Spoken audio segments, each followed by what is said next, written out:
قد جاء مهديكم وظهرت آية فاسعوا بصدق القلب يا فتياني.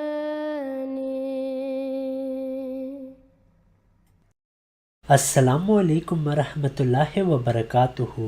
इस वीडियो में हम सदाकत हज़रत अहमद अलैहिस्सलाम के लिए एक और दलील पेश करेंगे, और वो दलील ये है कि अल्लाह ताला ने हज़रत मिर्ज़ा ग़ुलाम अहमद अलैहिस्सलाम की दुआएं कबूल की।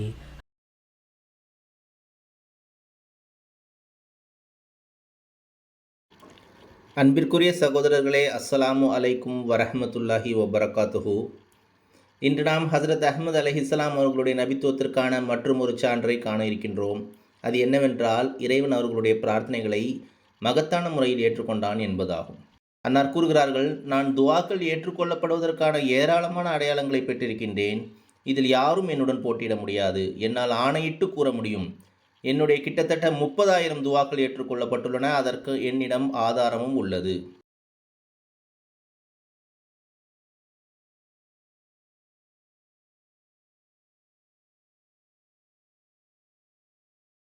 एक मशहूर वाक़या है पागल कुत्ते के काटने का, मरीज़ के शफायाब होने का। इसको मुस्लिम औद ने इस तरह बयान फरमाया है कि रसूल करीम सल्लल्लाहु अलैहि वसल्लम के वक्त के सारे वाक़यात चूँकि महफूज नहीं। ஹஜரத் 5வது கலீஃபத்துல் மஸீஹ் ஹஜரத் மிர்சா மஸ்ரூர் அஹ்மத் சாஹிப் அய்யதுல்லாஹு தஆலா பின் அஸ்ல் அஜீஸ் அவர்கள் கூறுகிறார்கள், வெறிநாயால் கடிக்கப்பட்டு பின்பு குணமடைந்த ஒருவரை பற்றிய பிரபலமான சம்பவம் ஒன்று உள்ளது. ஹஜரத் முஸ்லிம் மௌத் ரஸியல்லாஹு தஆலா அன்ஹு அவர்கள் இந்த சம்பவத்தை இவ்வாறு விவரித்துள்ளார்கள். ஹஜரத் நபிகள் நாயகம் ஸல்லல்லாஹு அலைஹி வஸல்லம் அவர்களுடைய வாழ்வில் நடந்த எல்லா சம்பவங்களும் பதிவு செய்யப்படவில்லை என்பதனால் இந்த வகையினைச் சேர்ந்த துவா ஏற்றுக்கொள்ளப்பட்டதற்கான அடையாளங்களின் நிறைய உதாரணங்கள் நமக்கு காண கிடைப்பதில்லை. இல்லை என்றால் நான் நினைக்கின்றேன், எம்பெருமானார் ஸல்லல்லாஹு அலைஹி வஸல்லம் அவர்களுடைய வாழ்வில் இத்தகைய உதாரணங்கள் லட்சக்கணக்கில் கிடைத்திருக்கும். ஹஜரத் வாக்களிக்கப்பட்ட மஸீஹ் அலைஹிஸ்ஸலாம் அவர்களுடைய காலத்தில் நாத்திகம் மிகவும் தீவிரமாக பரவி இருந்தது. அதனை தடுத்து நிறுத்துவதற்கு வானத்தின் அடையாளங்களின் கட்டாய தேவை இருந்தது. எல்லாம் வல்ல அல்லாஹ் நிறைய அடையாளங்களை வெளிப்படுத்தினான். அவற்றின் மூலம் நம்மால் நபி பெருமானார் ஸல்லல்லாஹு அலைஹி வஸல்லம் அவர்களுடைய அடையாளங்களை கற்பனை செய்து பார்க்க முடியும். உதாரணத்திற்கு நான் அப்துல் கரீம் என்பவருடைய சம்பவத்தை இங்கு குறிப்பிடுகின்றேன். அவர் காதியானில் உள்ள மதரசாவில் பயின்று வந்தார். ஒருமுறை ஒரு வெறிநாய் அவரை கடித்து விட்டது. அவர் சிகிச்சைக்காக கசோலிக்கு அனுப்பப்பட்டார். ஆரம்பத்தில் அவர் பெற்ற சிகிச்சை வெற்றி பெற்று விட்டதாக தோன்றியது. ஆனால் அவர் காதியானுக்கு திரும்பி வந்த சில நாட்களில் மீண்டும் நோய்வாய்ப்பட்டு விட்டார். அவருக்கு ஏதேனும் சிகிச்சை பற்றி கூறுமாறு கசோலிக்கு தூது செய்தி அனுப்பப்பட்டது. அங்குதான் அந்த வெறிநாய் கடிக்கான அந்த சிகிச்சைகள் அளிக்கப்பட்டு வந்தன. அதற்கான ஆராய்ச்சி மையமும் அங்கேதான் இருந்தது, கசோலி. இருப்பினும் கசோலில் இருந்து sorry nothing can be done for Abdul Karim, மன்னிக்கவும் அப்துல் கரீமுக்கு எதுவுமே செய்ய முடியாது என்ற பதில்தான் வந்தது, டெலிகிராமில் வந்தது. ஹஜரத் வாக்களிக்கப்பட்ட மஸீஹ் அலைஹிஸ்ஸலாம் அவர்களுக்கு அவருடைய நோய் பற்றிய தகவல் கூறப்பட்டது.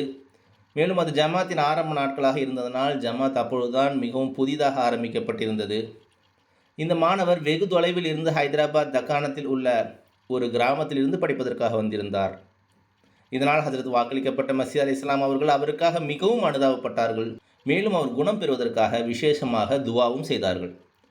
ஹஜரத் வாக்களிக்கப்பட்ட மஸீஹ் அலைஹிஸ்ஸலாம் அவர்கள் இவ்வாறு துவா செய்தார்கள், இவர் வெகு தூரத்திலிருந்து பயணம் செய்து வந்திருக்கிறார், அவர் குணம் பெற வேண்டும் என்று பிரார்த்தித்தார்கள். அல்லாஹும் அற்புதமான முறையில் அவருக்கு குணமளித்தான்.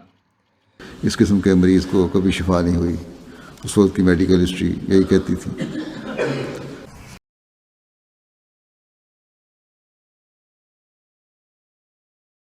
Sorry nothing can be done for Abdul Karim என்ற டெலிகிராம் கிடைத்தவுடன் ஹஜரத் மஸீஹ் அலைஹிஸ்ஸலாம் அவர்கள் மிகவும் அழுத்தமாக கூறினார்கள், அவர்களிடம் சிகிச்சை இல்லை, இருப்பினும் எல்லாம் வல்ல அல்லாஹ்விடம் சிகிச்சை உள்ளது என்று கூறினார்கள். இவ்வாறு ஹஜரத் வாக்களிக்கப்பட்ட மஸீஹ் அலைஹிஸ்ஸலாம் அவர்கள் அந்த சிறுவனுக்காக மிகவும் மனப்பூர்வமாக இறைவனிடம் இறைஞ்சினார்கள். எல்லாம் வல்ல அல்லாஹ்வின் இந்த அற்புதத்தை பாருங்கள். எந்த சிறுவனை குறித்து மருத்துவர்கள் அவருக்கு எந்த சிகிச்சையும் இல்லை என்று கூறினார்களோ அவர் குணமடைந்து பின்பு ஒரு நீண்ட ஆரோக்கியமான வாழ்வையும் வாழ்ந்தார். ஹக்கீகத்துல் வஹி பக்கம் 48. एक जगह नवाब अली मोहम्मद खान साहब रईस लुधियाना के ख़त का जिक्र करते हुए फरमाते हैं, ஓரிடத்தில் ஹஜரத் வாக்களிக்கப்பட்ட மஸீஹ் அலைஹிஸ்ஸலாம் அவர்கள் ஒரு கடிதத்தை பற்றி கூறுகிறார்கள். அது லூதியானாவின் ரயீஸ், அதாவது தலைவர் நவாப் முகமது அலி கான் சாஹிப் அவர்களுடைய ஒரு கடிதமாகும். அவர் என்னுடைய வருமானத்திற்கான சில ஆதாரங்கள் நிறுத்தப்பட்டு விட்டன என்று எழுதினார். எனவே அந்த தடைகள் நீக்கப்படுவதற்கு தாங்கள் துவா செய்யுங்கள் என்று எழுதினார். இவ்வாறு அவர் தன்னுடைய தொழில் குறித்து சில கவலைகளை கொண்டிருந்தார். மஸீஹ் அலைஹிஸ்ஸலாம் கூறுகிறார்கள், நான் இறைவனிடம் பிரார்த்தனை செய்தபொழுது இந்த விஷயங்கள் திறக்கப்படும், இந்த தடைகள் நீங்கிவிடும் என்று எனக்கு இறை அறிவிப்பு கிடைத்தது, வஹி கிடைத்தது. இதனை நான் அவருக்கு கடிதம் மூலம் தெரிவித்தேன். சில நாட்கள் கழிந்திருந்தன. அவருடைய பொருளாதார நெருக்கடிக்கான காரணங்களும் அவருடைய வருமானத்தில் இருந்த பிரச்சனைகளும் திறக்கப்பட்டன, சரி செய்யப்பட்டன. வேறு வார்த்தைகளில் கூறுவதென்றால் அவருடைய பணியும் அவருடைய வருமானமும் நலிவடைய காரணமாக இருந்த விஷயங்கள் நீக்கப்பட்டு விட்டன. இதனை அவருக்கு கடிதம் மூலம் தெரிவித்ததாக ஹசரத் வாக்களிக்கப்பட்ட மஸீஹ் அலைஹிஸ்ஸலாம் அவர்கள் கூறுகிறார்கள். சில நாட்களிலேயே அந்த விஷயம் திறக்கப்பட்டது, அதாவது அவருடைய இந்த பிரச்சனைகள் நீக்கப்பட்டன. அதன் விளைவாக அவருடைய நம்பிக்கையும் நிச்சய உறுதியும் மிகவும் அதிகரித்து விட்டது. ஹசரத் வாக்களிக்கப்பட்ட மஸீஹ் அலைஹிஸ்ஸலாம் அவர்கள் மீது அவர் கொண்டிருந்த நம்பிக்கை இன்னும் உறுதியாகிவிட்டது. ஒருமுறை நவாப் முகமது அலி கான் சாஹிப் எனக்கு ஒரு கடிதம் எழுதினார். சில மறைவான மற்றும் ரகசியமான விஷயங்கள் மற்றும் பிரச்சனைகள் குறித்து எழுதினார். அவர் கடிதத்தை போஸ்ட் செய்த அதே வேளையில் எனக்கு ஒரு இறை அறிவிப்பு கிடைத்தது என்று மஸீஹ் அலைஹிஸ்ஸலாம் சொல்கிறாங்க. அதில் அவர் அனுப்பப் போகின்ற கடிதம் குறித்தும் அதில் சொல்லப்பட்ட விஷயங்கள் பற்றியும் எனக்கு தெரிவிக்கப்பட்டது. நான் உடனடியாக அவருக்கு ஒரு கடிதம் எழுதினேன். அதில் அவர் எனக்கு ஒரு கடிதம் அனுப்பப் போவதாகவும் அதில் என்னென்ன விஷயங்கள் சொல்லப்பட்டிருந்தன என்றும் சொல்லியிருந்தேன். அவருடைய அந்த கடிதத்தை நான் அடுத்த நாள் பெற்றேன். அவர் என்னுடைய கடிதத்தை பெற்றவுடன் அளவற்ற ஆச்சரியமடைந்தார், அதிர்ச்சி அடைந்தார். அவர் இந்த விஷயத்தை, அதாவது அந்த மறைவான விஷயங்கள் குறித்த விஷயத்தை வேறு எவரிடமும் தெரிவித்திருக்காத நிலையில் நான் எப்படி இந்த மறைவான விஷயத்தை குறித்து ஞானம் பெற்றேன் என்று ஆச்சரியமடைந்தார். இதன் விளைவாக அவருடைய நம்பிக்கையும் நிச்சய உறுதியும் மிகவும் அதிகரித்து விட்டது. மேலும் அவர் அன்பு விசுவாசத்திலும் நேசத்திலும் பற்றிலும் முழுமையாக தன்னை அழித்து கொண்டார், அர்ப்பணித்து கொண்டார். எனவே அவர் ஒரு சிறிய டைரியில் இந்த 2 அடையாளங்களையும் எழுதி வைத்து கொண்டார். அதனை எப்பொழுதும் தன்னுடனே வைத்திருப்பார். ஹசரத் வாக்களிக்கப்பட்ட மஸீஹ் அலைஹிஸ்ஸலாம் அவர்கள் கூறுகிறார்கள், நான் பாட்டியாலா சென்றபொழுது மேலே குறிப்பிட்டது போல் நான் வசீர் சையத் ஹசன் சாஹிப்பை சந்தித்தேன். பிறகு தற்செயலாக எங்களுடைய விவாதத்திற்கு இடையில் அவர்கள் என் தொடர்புடைய விசேஷமான அடையாளங்கள் மற்றும் அற்புதங்களை குறித்து அவர்களுடைய கண்ணோட்டத்தை குறிப்பிட்டார்கள். பிறகு மறைந்த நவாப் சாஹிப் தன்னுடைய சட்டை பையில் இருந்து ஒரு சிறிய புத்தகத்தை எடுத்தார். அதனை வசீர் சையது ஹசன் சாஹிப் முன் வைத்து இவ்வாறு கூறினார், என்னுடைய நம்பிக்கையும் நிச்சய உறுதியும் இந்த டைரியில் குறிப்பிடப்பட்டுள்ள அந்த 2 முன்னறிவிப்புகளின் அடிப்படையிலேயே ஆகும். அதாவது நம்ம இங்கே ஏற்கனவே குறிப்பிட்ட ஹஜ்ரத் மிர்சா குலாம் அஹ்மத் காதியானி அலைஹிஸ்ஸலாம் அவர்களுடைய 2 முன்னறிவிப்புகள், துவாவின் அடிப்படையிலான அந்த 2 முன்னறிவிப்புகள். ஹஜ்ரத் வாக்களிக்கப்பட்ட மஸீஹ் அலைஹிஸ்ஸலாம் அவர்கள் கூறுகிறார்கள், சில காலத்திற்கு பிறகு அவருடைய மரணத்திற்கு ஒரு நாள் முன்னால் நான் லூதியானாவில் உள்ள அவருடைய வீட்டிற்கு சென்றிருந்தேன். அவருடைய உடல்நிலை குறித்து விசாரிப்பதற்காக சென்றேன். அவர் அந்த நேரத்தில் மிகவும் பலவீனமாக இருந்தார். அவருக்கு மூல வியாதி இருந்ததால் நிறைய இரத்தத்தையும் இழந்திருந்தார். இதே நிலையில் அவர் எழுந்தார். மேலும் உள்ளே இருந்த ஒரு அறைக்கு சென்றார். மீண்டும் ஒரு முறை அதே சிறிய டைரியை எடுத்து வந்தார். பிறகு கூறினார், இதனை நான் என்னுடன் வைத்திருக்கிறேன். இதை மிகவும் விலை மதிப்பற்ற பொருளாக வைத்திருக்கிறேன். மேலும் இது எனக்கு மிகவும் நேசத்திற்குரியதாகும்.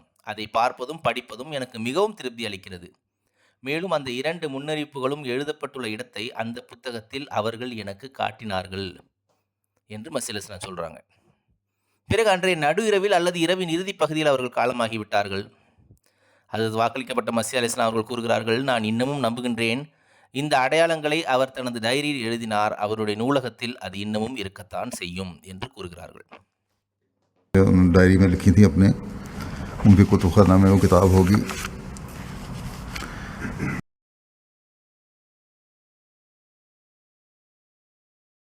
फिर आप फरमाते हैं एक जगह कि चंद साल हुए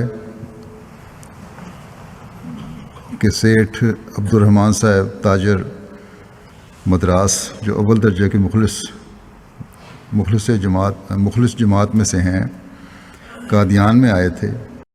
பிறகு ஹஜ்ரத் வாக்களிக்கப்பட்ட மஸீஹ் அலைஹிஸ்ஸலாம் அவர்கள் கூறுகிறார்கள், சில வருடங்களுக்கு முன்னால் மதராஸைச் சேர்ந்த, அதாவது மதராஸ் என்பது சென்னையின் பழைய பெயர், மதராஸைச் சேர்ந்த ஹஜ்ரத் சேட் அப்துர்ரஹ்மான் சாஹிப், அவர் ஒரு வணிகர் ஆவார். அவர் ஜமாத்தின் மிகவும் நேசமிக்க விசுவாசமிக்க உறுப்பினர்களில் ஒருவர் ஆவார்.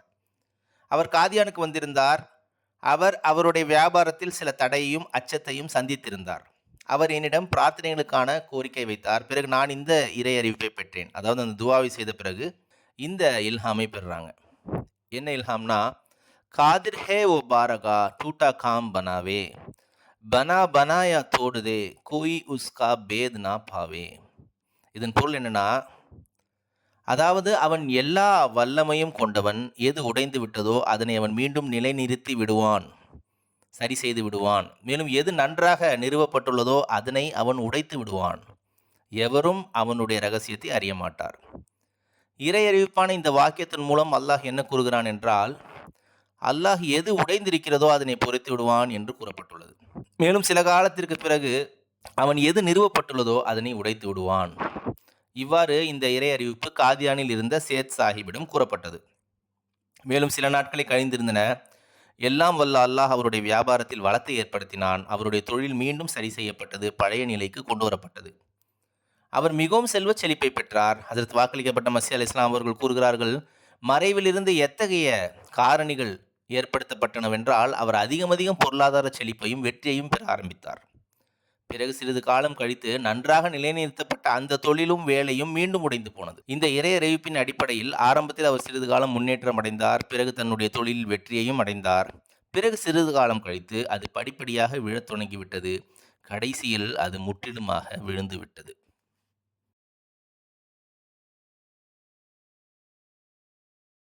फिर हज़रत वसीम अलैहिस्सलाम बयान फरमाते हैं कि बशीर अहमद मेरा लड़का. பிறகு ஹஜரத் மஸீஹ் அலைஹிஸ்ஸலாம் அவர்கள் கூறுகிறார்கள், என்னுடைய மகன் பஷீர், இது ஹஜரத் மிர்சா பஷீர் அஹமத் சாஹிப் ரஸியல்லாஹு தஆலா அன்ஹு அவர்கள் சம்பந்தமாக வருகிறது. அவருடைய கண்களில் நோய் ஏற்பட்டது. எந்த அளவுக்கு என்றால் எந்த மருந்தும் அவருக்கு பயனளிக்கவில்லை. அவர் கண் பார்வை இழந்து விடுவாரோ என்ற அச்சம் ஏற்பட்டு விட்டது. அந்த வியாதி அதன் தீவிரத்தை தொட்டபொழுது நான் அல்லாஹ்விடம் பிரார்த்தனை செய்தேன். அப்பொழுது இந்த இறை அறிவிப்பினை பெற்றேன். என்ன இறை அறிவிப்புனா, அவங்க சொல்கிறாங்க, பர்ரக திஃப்லி பஷீர், என்னுடைய மகன் பஷீர் பார்க்க தொடங்கிவிட்டார் என்பது அதன் பொருளாகும். பிறகு அன்றைய தினமோ அல்லது அதற்கு அடுத்த நாளோ அவர் குணமடைந்து விட்டார். இந்த சம்பவத்தை கூட கிட்டத்தட்ட 100 நபர்கள் வரை அறிந்திருந்தார்கள். अल्हम्दुलिल्लाह आज तक ये निशान अहमदी मुसलमानों में पूरा हो रहा है और मुल्ला भी तस्लीम करते हैं कि अल्लाह ताला अहमदी मुसलमानों की दुआएं सुनता है. அல்ஹம்துலில்லாஹ் இன்று வரை இந்த துவா ஏற்றுக்கொள்ளப்படுவதற்கான அடையாளம் கபூலியத்திய துவா அஹ்மதி முஸ்லிம்களுடைய விஷயத்திலும் நிறைவேறி கொண்டிருக்கிறது. எல்லாம் வல்ல அல்லாஹ் அஹ்மதி முஸ்லிம்களுடைய துவாக்களை, பிரார்த்தனைகளை ஏற்றுக்கொள்கின்றான் என்று முல்லாக்களும் கூட ஒப்புக்கொள்கிறார்கள், ஆலிம் சாக்களும் கூட ஒப்புக்கொள்கிறார்கள். அல்லாமா டாக்டர் காலித் மஹமூத் சாஹிப் மறைந்த அஹ்மதி முஸ்லிமாகிய மாலிக் முனவர் ஜாவேத் சாஹிபிடம் ஒரு விவாதத்திற்கு பிறகு என்ன கூறினார் என்பதை இங்கு பார்ப்போம்.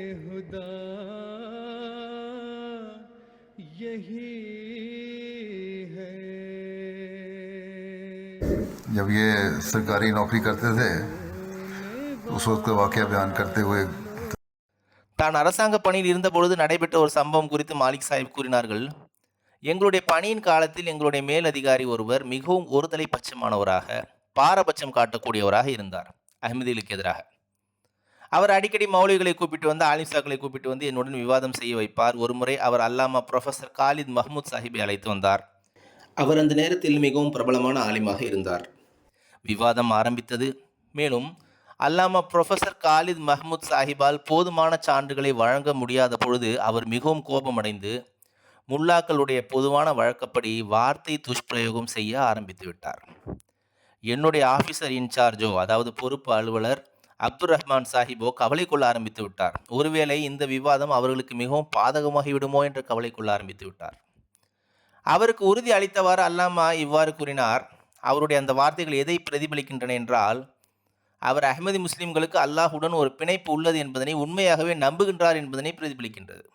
அவர் கூறினார், இந்த மக்கள், அதாவது அஹ்மதிகள், அல்லாஹுக்கு எதிராகவும் அவனுடைய திருத்தூதருக்கும் திருமறைக்கும் எதிராகவும் எந்த அளவு மிகப்பெரிய அநீதிகளை இழைத்து விட்டார்கள் நவுதுபில்லாஹ் என்றால், இதற்குள் இறைவன் அவர்களை நிச்சயமாக அழித்திருக்க வேண்டும். ஆனால் அவர்கள் தொடர்ந்து காப்பாற்றப்படுகிறார்கள். பிறகு இதற்கான காரணத்தையும் அல்லாமா சாஹிப் கூறுகிறார். அதாவது இவர்கள் ஏன் காப்பாற்றப்படுகின்றார்கள் என்றால், இவர்கள் தங்கள் தொழுகைகளில் மிகுதியாக அழுகின்றார்கள். நமது அருமை சகோதரர் மாலிக் சாஹிப் கூறுகின்றார், நான் அந்த மௌலவி சாஹிப்பிடம் இந்த விளக்கத்தை எழுத்து வடிவில் தருமாறு கேட்டுக்கொண்டேன். உங்களுக்கு ஏன் எழுத்து வடிவில் தர வேண்டும் என்று கேட்டுவிட்டு மௌலவி சாஹிப் பஞ்சாபி மொழியில் கூறினார், இன்று நான் அதனை உங்களுக்கு எழுதி தந்தால் நாளை அதனை நீங்கள் பத்திரிகையில் பிரசுரித்து விடுவீர்களே என்று கூறினார். இதனால் அஹ்மதி முஸ்லிம்களுடைய தீவிரமான பிரார்த்தனைகளால் ஒவ்வொரு தருணத்திலும் அவர்களுக்கு உதவி கிடைக்கின்றது. மேலும் எல்லாம் வல்ல அல்லாஹ் அவர்களுடைய பிரார்த்தனைகளை ஏற்றுக்கொள்கின்றான் என்பதனை ஒப்புக்கொள்வதை தவிர அல்லாமா சாஹிப்பிற்கு வேறு எந்த வழியும் எஞ்சியிருக்கவில்லை. நாம் தவறானவர்கள் என்று கருதக்கூடிய அதே வேளையில் எல்லாம் வல்ல அல்லாஹ் நம்முடைய துவாக்களை ஏற்றுக்கொள்கின்றான் என்பதனையும் அவர்கள் இன்னும் நம்புகின்றார்கள். எல்லாம் வல்ல அல்லாஹ் உண்மையின் பால் அவர்களுடைய கண்களை திறந்து விடுவானாக. ஆமீன் ஆமீன் யா ரப்பல் ஆலமீன். अल्लाह ताला इन लोगों की आंखें भी खोले। मुझे कोई नहीं जानता मगर वो जो मेरे साथ है, मैं हरगिज़ ज़ाया नहीं हो सकता। दुश्मन की कोशिशें अबस हैं और हासिदों के मंसूबे ला हासिल हैं। ऐ नादानों और अंधों, मुझसे पहले कौन सादिक ज़ाया हुआ जो मैं ज़ाया हो जाऊंगा? किस सच्चे वफादार को खुदा ने जिल्लत के साथ हलाक कर दिया जो मुझे हलाक करेगा? यकीनन याद रखो और कान खोल कर सुनो कि मेरी रूह हलाक होने वाली रूह नहीं है। कान खोल कर सुनो कि मेरी रूह हलाक होने वाली रूह नहीं और मेरी सरिश्त में नाकामी का खमीर नहीं।